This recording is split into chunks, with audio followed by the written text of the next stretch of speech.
Suppose I have two positive charges. They might be on a small glass sphere or just a small metal object. And suppose that they are at some distance apart.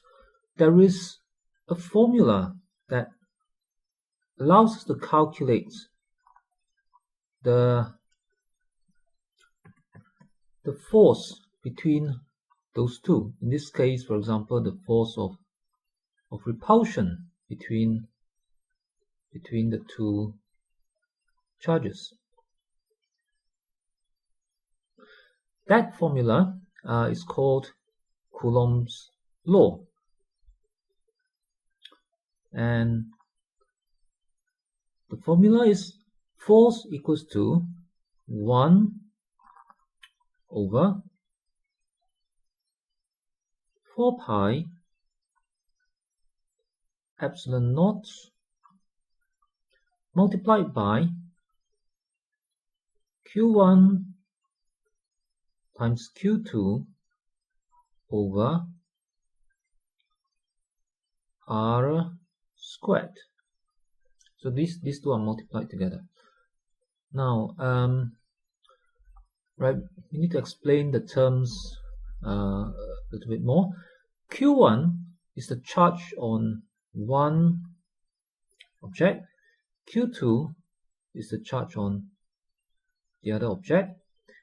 R is the distance in between. Okay, and epsilon naught here is a constant. Now this constant is equal to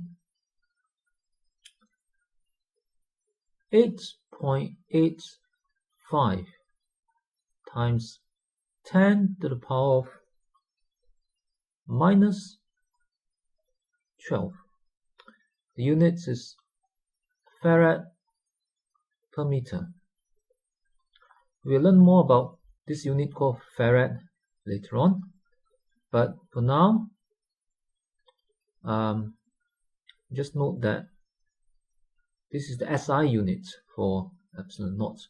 Now this word, this epsilon naught, has a name, rather complicated name. It is called the vacuum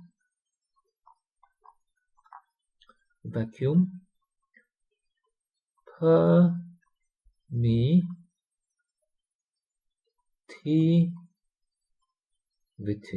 It's called the vacuum permittivity, right? But for our purpose, we just need to know that it is a constant, a fixed number, right? It's the same whatever the charges are, whatever the distance is. Now to get some idea about how to use this formula and how big a force might be, let me try putting in some numbers. Let's say, right, charges are measured in units of Coulomb. Let me write this down. The unit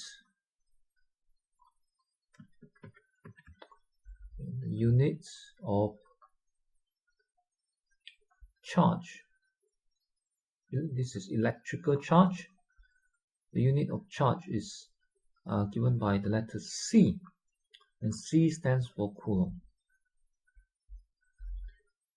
So named after the same person who discovered Coulomb's law.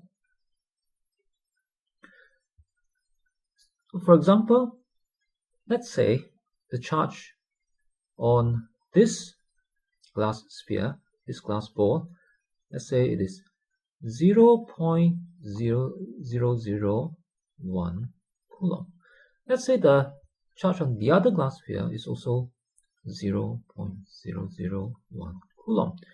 So 0.001 sounds like a small number. So let's find out, using this formula, let's find out what this force of repulsion are. Now we need a distance as well. So suppose that the distance is 1 meter. Right? Suppose I've given each glass ball the charge by maybe rubbing it for some time with a plastic bag. Okay, so let's try out the formula. So according to the formula, the force must be equal to 1 over 4 pi epsilon naught. So 1 over 4 times pi times, so epsilon naught is this number there. Let me put that in, 8.85 times 10 to the power of minus 12.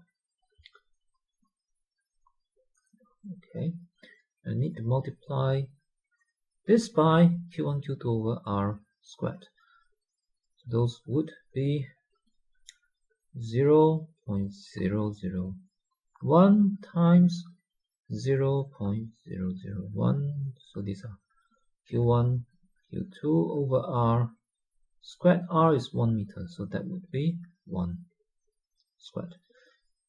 Now if I use my calculator to find the answer, which I did,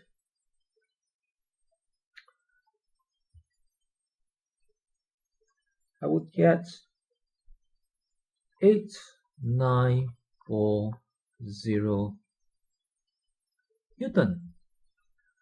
That's 8,940 newtons. So it's quite a big force if you think about it.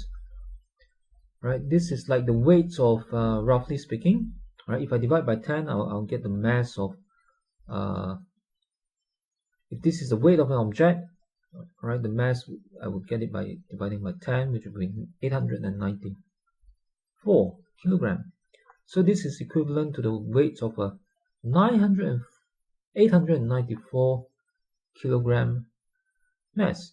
So that might be, say, about the weight of about 9 persons added together, and all this just for 0.001 Coulomb of charge repelling another 0.001 Coulomb of charge, which are at 1 meter apart.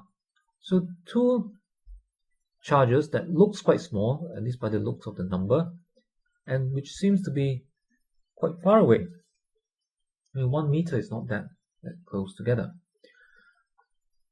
So what this tells us is that the Coulomb is actually quite a big unit for charge. I mean, relatively speaking, relative to, at least to human terms. All right, we would think that 8 or 9,000 newtons is a big number. Okay, so 0.001 Coulomb of charge is actually quite a big unit, a big amount of charge, in the sense that it can produce a very big force in human terms.